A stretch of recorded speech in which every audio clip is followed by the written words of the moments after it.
వచ్చేసాం. ఎట్లా ఉన్నారు సార్? ఇక బాగోటం ఉండదు, నాకు బాగుంటా ఫార్మాలిటీస్ ఏమి ఉండవు. ఎందుకంటే బాగోం కాబట్టే ఉద్యమం. బాగుంటే ఉద్యమం ఎందుకు?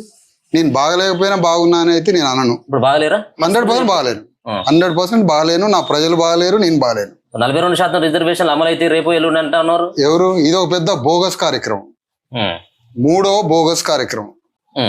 మొదటి నుంచి మేము డిమాండ్ చేస్తుంది బీసీ ఎస్సీ ఎస్టీ జేఏసీగా రాష్ట్ర వ్యాప్తంగా అనేక జిల్లాలలో పోరాటాలు కానీ మా ఉద్యమ చైతన్యం కానీ చెప్తున్నది ఒకటే, తమిళనాడు తరహాలో రిజర్వేషన్స్ని పార్లమెంటులో పలానా ఆర్టికల్ తరఫు నుంచి 9th షెడ్యూల్లో పెట్టమనేది మా డిమాండ్. ఆ రకంగా పార్లమెంటులో చేయడానికి ప్రధానమంత్రి మీద, కేంద్ర ప్రభుత్వం మీద రేవంత్ రెడ్డి ఒక భారీ యుద్ధాన్ని లేకపోయి మోడీ దగ్గర కూర్చొని బీసీలకి 42% రిజర్వేషన్ అక్కడ 9th షెడ్యూల్లో ఏర్పాటు చేసుకొని వస్తే అది రాజ్యాంగ రక్షణ.